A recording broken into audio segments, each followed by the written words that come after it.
Nayambi procureur de l'UDPS. Nayamba qui messie de l'UDPS. Ah, ce qu'on Nayambi procureur de l'UDPS. Procureur de l'UDPS, Mbote. Mbote, papa Stéphane, Mbote na balandi na biso bansu Adem TV officiel. Kangina mamunyo sobongo déjà. Na comme Stéphane Okangina Edem TV officiel. En tout cas na landako makas. Merci. Ça y a plaisir ya ngapi ya ko le kalo na chaîne ya yo. Mingi na sepe ko bengo papa Stéphane ndenge passé Guili a benga donc je le salue aussi en passant. Très bien. Procureur. Procureur bino ba combattant. Lelo na poste to sala aza combattant na poste to sala émission na ndinga ba combattant. Na kutuna émission ba combattant. Faut bien comprendre. Bino ba combattant. Bino ba combattant ba bien na bino na bato ya nani ya PPRD bato ya serre nzete. Bato moko tina te. Et ça la bino ndeni ça et soit bino. En tout cas, merci beaucoup, papa Stéphane. Donc, c'est question tellement pertinent. Donc, il y a vraiment quelques communicateurs qui sont animés la mauvaise foi que je ne peux pas peut-être citer leur nom dans ces plateaux pour nous foutre là-bas. Tout le monde a bien en tout ça, tu as santé, tu as la maîtrise de la gestion, tu as la préparation, le pouvoir et tout qu'on sort. Mais je peux vous dire un truc aujourd'hui. La personne qui gère notre pays actuellement au quotidien, le secrétaire général Augustin Kabouya Monaboute, que je salue encore, a appelé mon santé. Donc, c'est une fierté pour nous. Un de nos parlementaires debout, il gère aujourd'hui le parti au quotidien.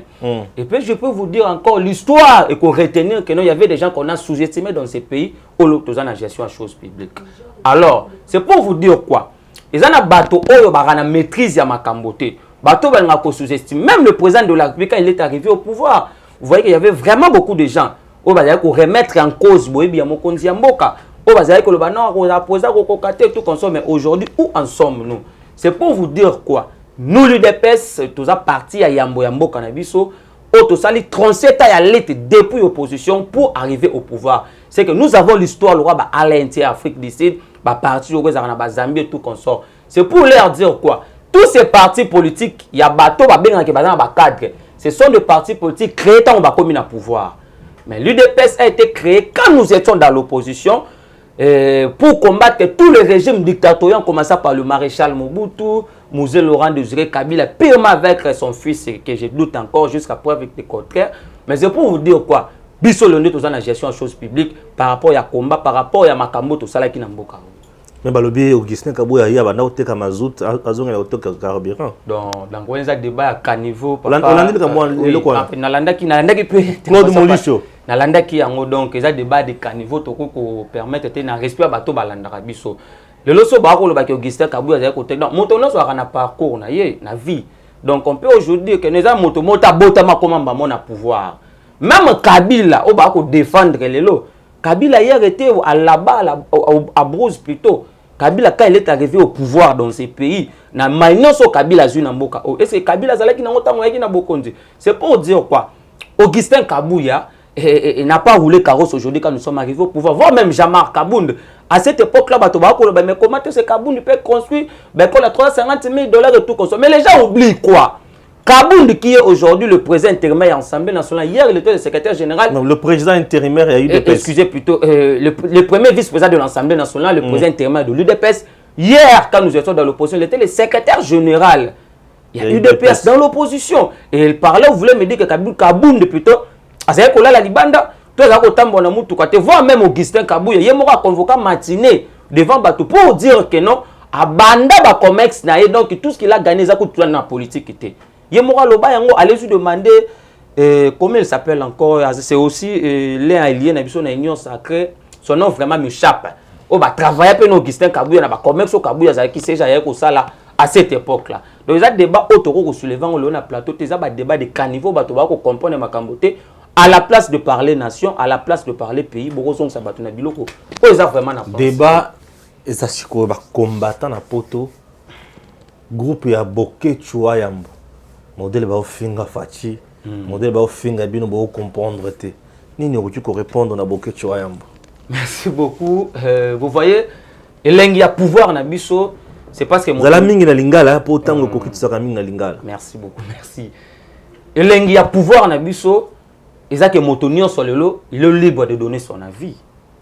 tant au Kabila zaki na pouvoir papa Stéphane donc c'était vraiment pratiquement difficile impossible romo na moto aleki alobi mabe contre Kabila atikali ou soit il faut déplacer kende mboka bref ane za na bato belé o balonga na mboka na biso lelo ba kenda à l'étranger par rapport à ba régime mabe sanguinaire tout ça qui na ngolobi mais lelo tant o mokonza komi na pouvoir vous avez vu que non tout le monde est libre de donner son avis voire même bato ba libanda ya mboka pas même Boketu que je ne peux pas encore parce que Boketu moi je trouve d'abord difficile une personne qui a vécu en Europe Boketu mais il a un déficit linguistique de s'exprimer voire même en français mais il est en Belgique parce que ma vidéo Boketu a ça là ils oublient même pas qu'il y a un ban vous voyez la démocratie c'est la contradiction il faut qu'on dise ma opinion à moninga mais ce n'est pas convoquer peut-être des émissions ou soit faire des audios des vidéos pour na koluka ba vie à la place de tel ça m'a mais vous êtes en train d'attaquer la personne du président de la République Boketu modèle azo beta bino boko kate oui boko ka Boketu to koloba français ça na problème té yeko to loba ka ça na pour ça ta français na bino noté et le ko to intéressé zamboka en tout cas nyonso Boketu ako ça les aba non événement papa Stéphane bato bako bossa na té biso nyonso to bundaka na opposition pour moko ya biso opposition comme na pouvoir et maintenant lelo temps on a talaka bato parce que combat Boketu atika nango lelo atika nango yemoko asuna bato bana sima na yete tango ba mais je vous dis la vérité tango bato ba comprendre que non Boketu c'était une façon ya ko escroquer population c'était une façon de désorienter population c'était une façon de luka ba vie avoir visibilité na ba réseaux sociaux parce que tango biso no soto bundi na opposition pour te comme on a pouvoir, l'un de nous de l'opposition, il est aujourd'hui à la commande de la République. Automatiquement, ma camarade, il fallait que tombe caduc. Alors, on resale malelo même les bandes. Si on zongi simana lelo, on compare Marmoboke tu as sala lelo na lobby na lelo ça sur non événement parce que pouvoir wana na makamwa koloba na ba vidéo parce que récemment na mona sali vidéo bon il y a pas même moyen il y a ko critiquer parce que mambo bimisi na vidéo et a même pas respect na bato ba ko landa biso alors beni quand vous même d'abord aux amoto ko ba ko sala ka mambo faut peuple landa peuple là c'est soulever a temer la mokonzi ya république mais boké tu dis que non le président de la république ala ti montre mon ko ezana valeur ya mbongo ebele bino population bo ba zoba boko tika mokonzi wana montre mo ezana griffe nini en fait griffe na ko bossa mais il y a des vidéos qui circulent dans les réseaux sociaux peut-être na deuxième numéro ya émission tango la mangana ko la kisango et akolo ba que non ako traiter na biso ba population que to abizengi to amayele te comment nous pouvons laisser un président république aya bongo s'enrichir yena mwasine il est allé plus loin en insultant voire même la distinguée première dame. Donc c'est pour vous dire quoi actuellement biso to comprendre non le président de la République a retiré mato ine na biloko ante même biso bato to soutenir le chef de l'État. Nous ce qui nous concerne nous c'est de relever le défi de ces pays. Alors mamono soboke tu as ko sala. Et je vous dis un truc même s'il arrive aujourd'hui dans ces pays, il a vite compris que vaut mieux kuta tika la kuna parce que la kuna pe bato bazara na simane lelo batona déjà les dos lelo batala vers makambo ko le kanamboka lelo ba comprenait que non c'est un abruti, c'est une personne qui ne comprend absolument rien. Donc il est borné na ba penser na ye. Donc yango monaki et ça les nga pasteur na moni vidéo na ba ki non j'ai vite compris que eza bato ba na maîtrise à makambo te na makambo ko bezala ngo pe kutu na nzela te. Papa Stéphane yango biso to ko senga na bato même ba na libanda parce qu'il y a vraiment bato libélé balanda biso dans le monde entier. Ba comprendre que non le chef de l'État oza lelo na pouvoir c'est l'enfant d'un opposant historique aza mwana ya sphinx ya limité. Fati ako trahir bisoté donc bato ba loba ke facha lobi ke mboko ekufa mais entre temps bato na bazoyi ba millions donc c'est comme si bato bane na premier lingala quand le président vous dit que mboko ekufa ni ko loba que le pays est mort cela veut dire que le pays est détruit donc vous voyez là où se pose le problème parce que mokonzi ya mboka papa Stéphane président du pouvoir tous les politiciens au monde tous les présidents au monde bakana ba fief naturel na bango. Même Obama aux États-Unis d'Amérique, même Joe Biden, tant qu'on me comme chef de l'État, vous avez vu voir même Israël Moutombo, tant qu'on a effectué qui voyage moko na Mbujimaï, tant qu'on a zonga le que notre coutume a condition moko, il remet na Mbujimaï, il n'y a pas d'eau, il n'y a pas d'électricité, automatiquement. Et vous avez vu voir même les communicateurs, les sous-traitants, les PPRD, les ensemble, les partis, les partis, les opposé chef de l'État. na ba propre frère sœur na ye parce que bato ba commenter ah ba lobi ke Macha Moumeno mais je sais pas si on tire là un peu moi tana mo décortiquer ma Macha Moumeno vas-y eza yo sono boké tu abeta ki binot yango wana donc émission ya biso ya liboso année à 2020 oui vas-y donc par là to ko koloba boy mokonzi ya mboka a effectué descente wana dans le Kasai. Le chef de l'État est allé à Mbushima, il a commis un discours. Le président se déplacé à Mbushima, il y a Kena, Kabiaka Mwanga, donc à village natal, il y a papa Etienne Tshisekedi Wambulu, donc l'incarnation de la politique générale nationale de notre pays, paix à son âme. Le chef de l'État se déplace là-bas à Kena, Moupompa, Moba, avec Kena Bakabine et tout comme ça. C'est pour la première fois. Un président de la République a beau que ça, non, moral. Il a accepté que ça, la discours et interactivité de la population, il a coupé sa population. Je vous donne cette information. Il y avait déjà un interdit qui me conduit pour quitter na Sankoro na Lodja. Que nous avons chassé la population a compté na gestion na été. Mais le président de la République a boyabi non je dois descendre sur le terrain n'a palpé la moko réalité. Mo kondi a commis a pesi bato ba parole bato ba lobby. Chose qui était incapable na bato ba dirigeant Kibiso. Le président c'est là où il a tenu le discours ya mboke ko fait bato ba système ba débat na ba réseaux sociaux tout consort. Voilà na Lodja. Na Lodja na Sankoro. Le président a été clair. Bato ba yebisi biso na mboka ba lobi mais comment Mokonzi a commis chef de l'État dans le Kasai, c'est là où on lui avait voté massivement. Makendaki kaka na mboka ya ba mwasi na tout consort. Le président c'est ce qu'ils a d'abord en Mbushimai. A yebisi bango lobi pasi oyo bango ba nango na est. Na oya biso, il y a une très grande différence qui s'oppose. Ici, chez nous, en Mbushima, il faut manquer peut-être que courant zélé tout comme ça. Mais ce n'est pas le cas à l'est du pays. À l'est du pays, tu peux sortir le matin, aux ongles le soir. C'est pour cela que que non, il ne se sentirait jamais chef de l'État tant que les compatriotes congolais vont perdre la vie à l'est du pays. Il y a un moment qui me mais à ce temps-là, il n'y avait pas de gens qui n'ont pas féliciter mon content que non. Mes chers compatriotes, mes propres frères, là, il n'y avait pas un problème. Le problème, c'est réside quand le président de la République vous dit que Macha Moumeno. Mais les gens oublient ceci. C'est déjà un défi lancé contre tous ces gens qui se prétendent être aussi des présidents dans les prochaines élections. Nous demandons aussi à Martin Fayoulou à qu'il ne peut pas propre fief na yeso qui na kikuti so qui na Martin Fayoulou a botama nanjili. En 1955. Non, là c'est la sorcellerie. Je vous dis la vérité. Oh. Tous ces gens que vous voyez, douter sur la nationalité na bango. Papa Stéphane, il faut te la vérité. Nous sommes suivis partout dans le monde entier. Tu auras ça la dialogisme, tu auras éclaircir l'opinion. Tu penses qu'il y a bateau les canaux médias pour nous ça la intox, la diabolisation, la manipulation. Le président de la République, il est connu de son père, de sa mère, de sa famille politique, l'UDPS en sigle, le chef de l'État, personne ne peut remettre en cause la nationalité, ou soit l'origine. Ce qui fait mal, c'est parce que Bato Bakuna va comprendre que non, Martin Fayoulou, c'est tellement difficile à Kenya qui t'a dit la village natal à la discours, peut-être qu'il t'a dit dans mon nom, parce que qu'on n'a pas Martin Kazé à Bango. Tant qu'on a une élection, Kinke Moulumba. Aloba, il est de Djubandundu. Aloba que non, à te voir même Bamitou Kanayanje, Fayoulou a sa village natal na bango na Bandundu à Botama. Fayoulou a été incapable. C'est le même qu'avec Moïse Katumbi. Une personne qui est douteuse de ses nationalités, née d'un père grec juif, d'une mère zambienne, il s'est marié avec une femme burundaise. Ses enfants sont des députés là-bas en Italie. Mais c'est cette personne... Zambie. En Zambie plutôt, merci beaucoup. Mais cette personne qui vous dit que non, il n'est pas comme un chef de l'État. Mais il est allé devant la communauté juive, à fond de biso congolais, et que ça contre la candidature dans les prochaines élections. Mais qu'est-ce que ce pays n'a pas donné à Moïse Katumbi? Et ça, mauvaise foi. Alors le chef de l'État, quand il est descendu là-bas dans les deux grands Kasaï, mon conseil s'exprimer dans la langue, c'est dans nos langues nationales. Il n'y a pas un problème à ce stade. Mais le chef de l'État, quand on vous dit que ce pays a été détruit, oui, il a carrément raison.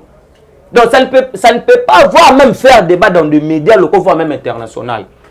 Tant que tu es dans le pouvoir, Papa Stéphane, tu as coûté gabegie financière. À l'époque, Mouzoutou Premier ministre. Parce qu'un Premier ministre agit par un décret de loi. Mouzoutou avait signé un décret en interdisant l'IGF qu'on puisse acquitter régie financière. C'était par quelle intention? Pour dilapider l'argent trésor public. Dans ces pays, nous avons trouvé les institutions faibles. Dans ces mêmes pays, nous avons trouvé bateau bazali occupé bandako ya l'État. Il y a plusieurs ministères où il y a foutre la bandako ya individu. Il y a des gens qui ont le canal l'État congolais. En fait, il n'y avait pas une république, il n'y avait pas un État, il n'y avait pas l'autorité de l'État. Dans ces pays, on a vendu nos carrés miniers, Papa Stéphane, nos eaux, nos forêts, nos terres arables. Dans ces pays, on a détruit la Gécamine. La Miba, c'est l'une des causes de souffrance dans le Grand Kasaï. Dans ce même pays. Donc il y a vraiment beaucoup à citer. Dans ces pays, tout a été par terre, tout a été miselé. C'est pas la volonté du président de la République. Le chef d'État a vimé de coaliser avec nos frères. Mais bon, on va dire qu'il y a un agenda. Il y a ma pour combattre pour Makamo Mokonzambo Kanya Kosala. C'est l'une des raisons le chef d'État avait créé l'union sacrée. Le lot nous sommes dans l'union sacrée. Même dans l'union sacrée, non. D'abord, tous on a parti dans Bissau. Il y a UDPS. L'UDPS, c'est un parti Oyo. Maintenant, ça a libre opinion. Quand ça marche, quand ça ne marche pas, nous condamner pour nous proposer. Ça marche ou ça ne marche pas? Aujourd'hui, dans l'union sacrée, d'abord, premièrement, le bilan doit être partagé. Et le comment Katoum va au Non, en fait, c'est comme si Katoum n'a pas la maîtrise de la politique. Moi, je préfère Katoum bien comme ta président, il y a Fekofa ou soit qu'il y a CAF qui pas ta membre équipe nationale. Parce que comme si Bato Bana Sima Katoum Biba ko sunga été ba conseiller na ye. Quand Katoum vous dit que non, il n'est pas content de la gestion actuelle. Mais Katoum baza ko occuper ba ministère minel na kata gouvernement oyo. Bananu bana ministère des affaires étrangères. Oui, affaires étrangères reste dans boka ba Katoum. Banani bana ministère des transports. Katoum. Okende. Alors, c'est le gouvernement qui gère le pays au quotidien. Le président de la République vient avec une vision comme un programme, mais pas premier, mais c'est présenté devant les élus. Parce qu'il y a ce que nous appelons la décentralisation du pouvoir.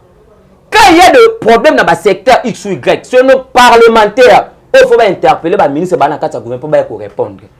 Et maintenant, dans ce gouvernement, dans la création de l'Union sacrée, tu as MLC Bazali, tu as Ensemble Bazali. Tu as FDC, on va passer déjà position par rapport à l'élection 2023. Tu as président de l'Assemblée nationale, Mosso, tu as Vital Kamerhe et tout consomme. Même nous de l'UDPS.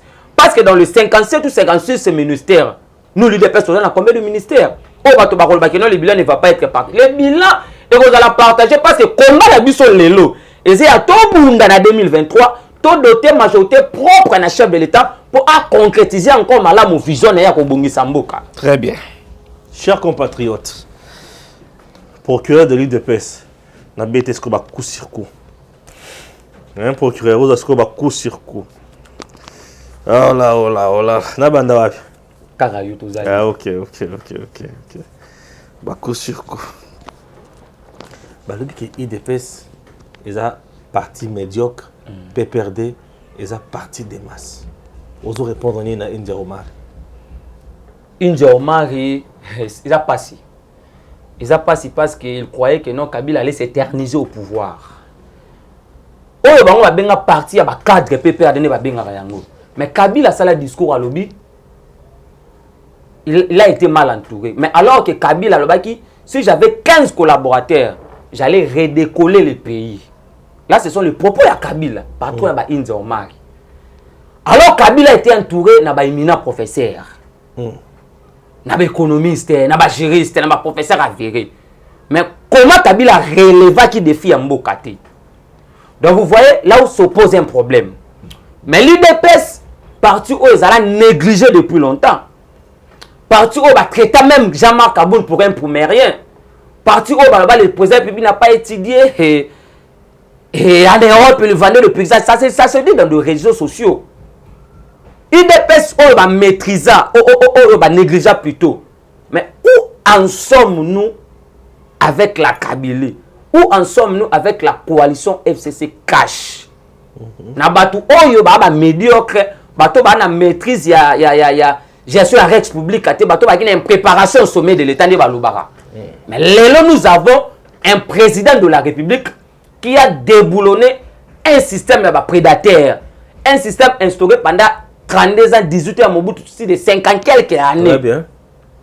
Aujourd'hui, dans ces pays, le chef de l'État, qui pouvait croire, on allait mettre à côté les gens, c'est ce cas, je pense que le président a traité dans le et n'est pas pour comprendre que non, il dépasse partout, qui sous-estimé, qui pouvait croire, mon conseil qui traité dans le même bateau qui libando ba comprendre qu'il a une vision à chef de l'État, il a été traité pour une marionnette, pantin, collaborer comme un artiste policier à Mboka nanga Mbandembo na ye. Mais bah là tu es chef de l'État. Donc le président a été bloqué dans le contexte politique nyonso. Mais avec la sagesse politique, le chef de l'État a déboulonné le système. Le chef de l'État a destitué le système Kabili. Cela veut dire quoi? Kabila comme état individu a tiré déjà pouvoir. Mais le système Kabili continuait toujours. Il y a un moment où assister dans le détournement, la gabegie financière, la violation. Non, c'est pas, nous allons y arriver. C'est pas un problème Tokoya. Mais c'est pour vous dire que normalement dans le régime il y a Kabila, il n'y avait pas de dénonciation. Mais dans le régime Nabiso, du moins, il y a des dénonciations, il y a aussi des sanctions. Pour assister à un procès, procès à 100 jours, un procès tellement pédagogique. C'est pour la première fois depuis l'histoire de mon pays. Tout le monde a un directeur, il y a un cabinet chef de l'État à la barre. Chef d'état-major, chef, il y a un garde républicain, gouverneur, il y a un banque, un ministre, un député, puis un conseiller. C'est pour leur dire quoi? L'instauration d'un état de droit, ça peut y réussir. Ceux qui sont toujours accompagner le chef de l'État. Et maintenant, dans un état de droit, cela veut dire quoi? Ceux qui peuvent motoyer innocent, il faut qu'on innocenté. Ceux qui peuvent motoyer, il faut qu'on condamne à restituer biloko. Alors, dans le régime, il dépêche de ton pouvoir les loboyer. Nous avons la maîtrise, il y a gestion en règle publique et surtout nous avons la maîtrise de la politique nationale et internationale parce que tout ça, 37 ans en opposition au PPRD. Alors que PPRD, ils ont créé tant on va commis à pouvoir. Prévenons mon lelo. Tant on créé une union sacrée, na ba périmé misu ba komo ko yamba on peut pas traverser en oubliant que non, ba zappé na ba dossier ébélé. Oh il faut to landela parce que rien ne restera impuni de commis à pouvoir. Donc c'était ça les soucis, le combat de notre mentor politique Papa Etienne Tshisekedi Mulumba. Donc l'UDPS c'est un parti dans l'histoire du monde et puis Afrique parce que nous allons conserver ce pouvoir le plus longtemps possible. OK, conserver le pouvoir le plus longtemps possible. Et là, il y a un trop. C'est besoin pour ça conserver le pouvoir, non? Mais d'une manière démocratique. Il y a un besoin secrétaire exécutif, il y a CENI, Aouti, IDPS, pour préparer déjà ma monnaie. On a Péro, Loire, Moutabé, Tibino. Et aussi, la passe, ma casse. Ceux qui tout le monde a journaliste, ya mboka, ba perdre éthique, na déontologie journalistique. Pour dénoncer la vérité. Il y a des journalistes qui sont basés sur la fake news. Donc les journalistes parce que monsieur un journaliste, ils ont des informations qu'on traite et puis il y a une place publique. Journalisme, c'est ce qui est qu'on continue à m'embrouiller. Alors, Péro Louara, et là, on a un motema mabé. Ils enquêtent tout. Donc, le Péro comprend que non, le roi Barana Moïse Katumbi. Bake bazuma mbwa Katumbi ba ye nango ba kosi bazumbongo, c'est le même qu'avec l'UDPS. Non. Biso to sala makambo na bolingo ya mboka. Sans pour autant to zela moro ya moke ye pa na biso. Biso to ko défendre ka mboka. Olobi ke balobi ke biso to juste secrétaire exécutif to tindi na CENI. Mais c'est faux et archi faux. Non, Bozui un ancien conseiller et chef de l'État a comme secrétaire exécutif. C'est faux. C'est mais en 2018. Toi qui n'as nani na CENI, mais nous avons remporté la victoire, nous avons gagné les élections sur tout le temps de la République. Et surtout que le 10 janvier, et ça mon colo au CENI a publié qui Félix Antoine Tshisekedi Tshilombo comme étant le président de la République provisoirement. Tu as salué ma victoire à chef de l'État. Alors à cette époque, là, tu as nani na CENI. Le problème est quoi? On m'a dit bateau nyonso ba ko ça la campagne ko ba non. Les liens déjà tracés pour la tricherie en 2023. Ils ont le Kouta. Denis Kadima, qui est aujourd'hui le président de la CENI. Valentin Moubake, une personne qui a raté le miel et le lait dans la politique.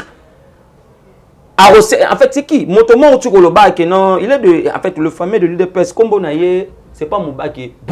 Non, ma voumoté. C'est qui encore? Ou lobby que Denis Kadima, qui membre, il y a l'UDPS, représentant l'UDPS en Afrique du Sud, Kombone. En fait, le tout dernier ancien directeur à cabinet à Papa Etienne Tshisekedi Douamboulou, Kombone Kimero, il y a une émission. Ah, ok. Albert Moleka. Albert Moleka, merci beaucoup. Et ça là une fois sur comment il y a recours saka abato. To senga bango boya na ba preuve parce que motopo za na parti fois za na 4, azalaki na cellule, azalaki na section, to azalaki yo wapi. C'était une façon il y a recours sa bato ko lakisa na bato ke Tshisekedi n'a pas la volonté parce que bango lit na bango zalaki ke bazongi sa mokonzi na sima to organiser ba élection to zonga na li ya dialogue pour te partager ba poste ministériel ya mboka parce que ni t'étais les élections excusez, ni t'étais le dialogue. Il y a ba Senko, il y a ba Nini, ba tuloko ba Tibala, ba nga ba premier ministre qui était, ba tuloko la ba lisanga bonga, ba nga ba misa la santé financière. Et nous avons compris que non, Papa Tshisekedi Dalobaka que non, c'est le seul l'UDPS qui organisera les vraies élections transparentes, crédibles et puis apaisées. Automatiquement, tout ça qui a devoir, il y a ça la nyonso pour processus électoral organisé puis qu'on installe batu ya sika ya seni. Mais net la désignation de Denis Kadima, il y a Denis Kadima. Ça n'a rien à voir avec le chef de l'État. Processus électoral na seni, excusez, l'Assemblée nationale et tout comme ça, na ba confesseur que j'ai Timo Kondi a eu ordonnance à investir. Makambo ya secrétaire exécutif, il y a Seni a remplacé Rossar Malonda. Ça n'a rien à voir avec l'UDPS. Aujourd'hui, na tongo to na landa qui secrétaire général na Augustin Kaboué que je salue vraiment en passant. Oh écoute toi lobby que bala qui s'atta cellule. Oh nouveau secrétaire exécutif à Seni Azalaki. Na kati ya UDPS. Alors, azamoto oyo toko ko remettre en cause ba parcours na yeti ya ba étude parce qu'il a fait l'unikin à la polytechnique, c'est un technicien, c'est un informaticien. Donc c'est venu za kutu ko cycler na ba réseaux sociaux. Donc na mboka oyo. Soki muntu ane na ba compétence parce que notre pays c'est le tout premier pays où ba ko boya mutu ko sala musala. Pour peut-être il est de l'UDPS pour peut-être ça moluba mais ba ko ta ba compétence na yeti. Ndeti Likambu ya Denis Kadima. Denis Kadima a participé à plus de 80 processus électoraux dans le monde. Donc, par contre, on est au remettre en cause. Mais le rôle de la partenaire, peut-être, il y a Kassaïen, automatiquement, il fait un problème dans le bateau, ça n'a rien à voir avec le secrétaire exécutif Yasseni. Il est ni de l'UDPS, il est conseiller pour tu es chef de l'État. Mais en fait, il faut fouiller l'histoire. Bakenda ki en fait l'élection salamaki non so ba déposer ki ba candidature na bango bato ba déposer ki ba bazui ba bakatani où est le problème? Le train est déjà en marche. Donc bato faut pas comprendre que non tokozonga na makambo ya dialogue te. Tout le décor est déjà planté pour les prochaines élections en 2023 là où Tshisekedi va être encore réélu. Mutuna ya suka avant Tokabwana. Katumbi Fachi dans 2023. Balobi ke Fachi azana bilan te. Katumbi azana bilan. Comment vous omona pour na yo est-ce que bilan ou Fachi a représenté dans 2023 ezali? Merci beaucoup papa Stéphane. On a yebi batu na bilan ya moto après faire un mandat na ye. Nde batu na bilan. Na kati ya mandat to sala une évaluation. Président de la République sikoyo na Katumbi donc na on ata moya ko sa différence wana te. Le chef de l'État depuis aye na pouvoir ma réalisation concrète ezali, permettez-moi de le citer. Ma réalisation concrète ezali mokonza komi na mboka toye na 440 bis ya Transco oyo bato basali 18 bazalaki na incapacité ya kotia yango en place pour la population. Le président de la République aye tala ba condition to kutaki nango inikene depuis ba maréchal Mobutu nous avons réhabilité ba homme ya inikene to ko senga na ba journaliste d'investigation ba kita soulever ba zo ba image.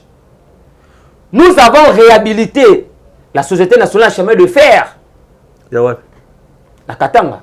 OK. Oui. Dans ce même pays, le président de la République, il y a déjà ba bis ba transacadémia.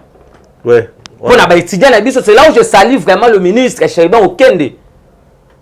Ils ont na régime ya nani ya son excellence fait son test que dit tu mais cherbe aucun de tes projets où il y a mon président de la République ya moko maison ko appartenir na secteur ya ministère ya transport donc c'est là où nous saluons parce que cherbe aucun travaille aussi beaucoup si un ministre a ko sala pe mosa malam même si il n'est pas de l'UDPS mais tant qu'il est de l'Union sacrée il fait un bon travail il faut te jeter ba fleur parce qu'il y a des ministres qui travaillent il y a aussi des ministres qui jusqu'à preuve de contact ba kombo na bango to ko sentir yango te na gouvernement to ya na mboka oyo to réduire prix à passeport.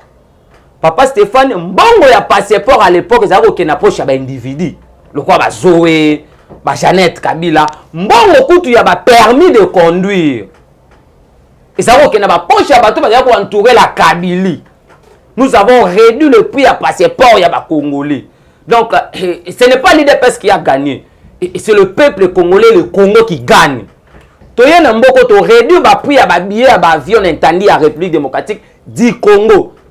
C'est sous notre mandat. Donc nous sommes contents de voir que la Mokondi ya mboka ba flair avec makambo ya baso de moutons c'est dans notre régime.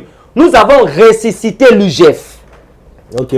Dans ces pays, Gilles Alinguet a fait un bon travail pour casser ba coulage ba recette ya l'état.